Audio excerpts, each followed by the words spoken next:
Զարուհի Բաթոյան, միացրեք Տիկին Բաթոյանի խոսքը։ Շնորհակալ եմ։ Մինչև բուն ելույթից անցնելը ճիշտն ասած տարակուսած եմ Տիկին Գալստյանի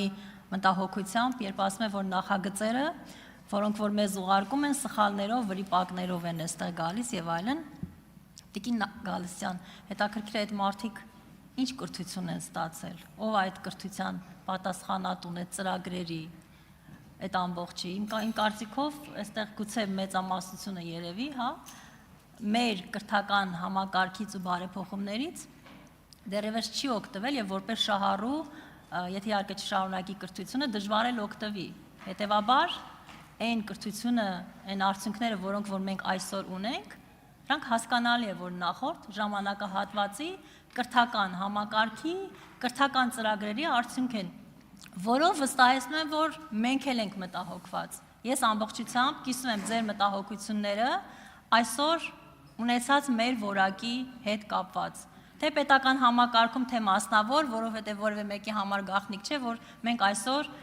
կրթված, պրոֆեսիոնալ մասնագետների, գրագետ մասնագետների կարիք ունենք ամենուր։ Ուզում եմ շատ կարճ անդրադառնալ մեր ինքնության մաս կազմող պատմամշակութային կրոնական կոթողներին, որոնց անդրադառնում են մեր գործընկերները, Տիկին Գրիգորյանը նշեց, ու նաև պարոն Արթուր Խաչատրյանը վերջերս նախորդ գումարման ժամանակ Տիկին Անդրեասյանին, ԿԳՄՍ նախարարին հարց ուղեց, Գանձասարի, չգիտեմ, Արցախում մնացած մեր բոլոր պատմամշակութային արժեքների պահպանության հետ կապված հարգելի գործընկերներ։ Ես վստահ եմ, որ բոլորդ շատ լավ գիտեք եւ մեր հանրությունը եւս, որ Հայաստանի Հանրապետությունում ոլորտի լիազոր մարմինը եւ օրենսդրությունը կարողանում է կարգավորել միայն Հայաստանի Հանրապետության տարածքում արկա պատմամշակութային արժեքների ուրեմն պահպանությունը։ Մյուս բոլոր հարցերը, որոնք արդեն մեր, լիազորությունների շրջանակում չեն, կարող են քննարկվել բացառապես դիվանագիտական հարաբերությունների շրջանակներում։ Հետևաբար, այս հարցին անընդհատ անդրադառնալ եւ անընդհատ հարցերը ուղղել այն անձանց, որոնք իրենց լիազորությունների շրջանակներում չունեն այդպիսի հնարավորություն, թույլ տվեք նշել, որ կարծում եմ ավելի շատ շահարկման է նման։ Այո, եւ խորհրդարանական դիվանագիտությունը եւ թե կառավարությունը իր դիվանագիտական օղակներով այդ հարցին անդադար անդրադառնում է եւ պետք է շարունակի անդրադառնալ։ Այսքանով եկեք հարցը փակենք, իսկ ինչ վերաբերում է արդեն այստեղ մեր ուրեմն պատմամշակութային արժեքների պահպանությանը, վերակառուցմանը, վերանորոգմանը արդեն նշվեց 10 անգամ ով ավելացել է բյուջեի ֆինանսավորումը այդ ուղղությամբ։ Ես ուզում եմ անդրադառնալ դպրոցներին, հարգելի գործընկերներ, որովհետև այստեղ շատ խոսվեց, որ սա նաև սոցիալական հարց է։ Իմ գործընկերը արդեն ասաց, որ կրթական ոլորտին եւ ընդհանրապես նույնիսկ տնտեսական ոլորտին պետք չի մոտենալ սոցիալական խնդիրների տեսանկյունից, որովհետև այդ ոլորտում եւս նկատել եմ, երբ դուք ուզում եք հարկերից ազատել քաղաքացիներին, մենք խոսում ենք սոցիալական խնդիրների մասին։ Մենք կրթության ոլորտում պիտի որակ ապահովենք եւ այդպիսով լուծենք սոցիալական խնդիրները, որովհետեւ կրթության ոլորտում որակ չապահովելով է, որ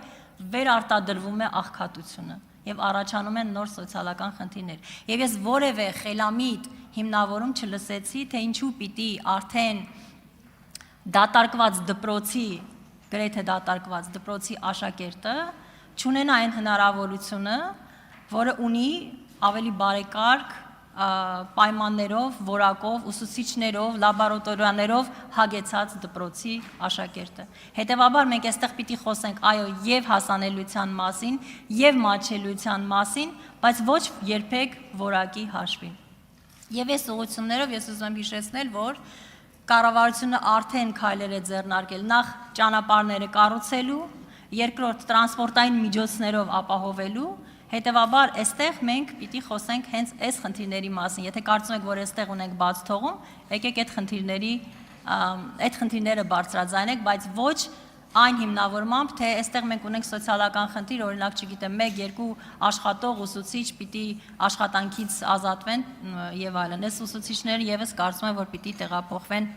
այդ դպրոց, եթե իրենք կցանկանան եւ եթե այդ հնարավորությունները կլինի։ Ես ուզում եմ նշել, որ ինձ օրինակ դուր եկավ, որ պարոն Կարապետյանը պարոն Գաբրելյանի հետ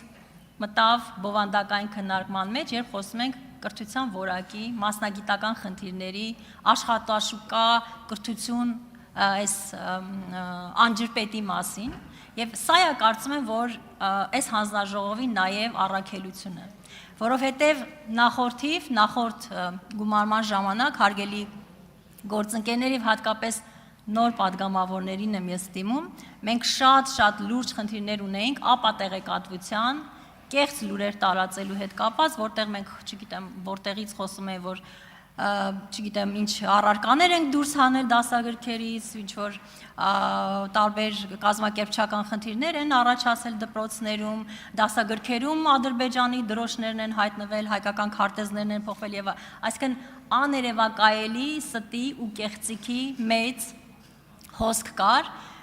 իհարկե հասկանալի է ինչու, որովհետև ամենամեծ աշխատանքը այս ոլորտում է իրականացվել իմ գնահատմամբ, որովհետև այո սա ամենամեծ ոլորտն է եւ ամենառազմավարական մեր կառավարության համար։ Հետևաբար ես առաջարկում եմ նույն ճանապարհը չընտրել, ինչ մեր գործընկերները նախորդ գումարման ժամանակ եւ ավելի ուշադրություն դարձնել այսպիսի կառուցողական քննարկումներին, որովհետև էլի մի փոքր նաև ավելացնելով իմ գործընկերներին ուզում եմ ամփոփել հետևյալ պնդմամբ, որ կրթությունը ռազմավարական ուղղություն է եւ եղել է բոլորի համար, նախորդ եւ այս իշխանության պարզապես մի կարևոր փոփոխությամբ, տրամագծորեն տարբեր նպատակներով։ Մենք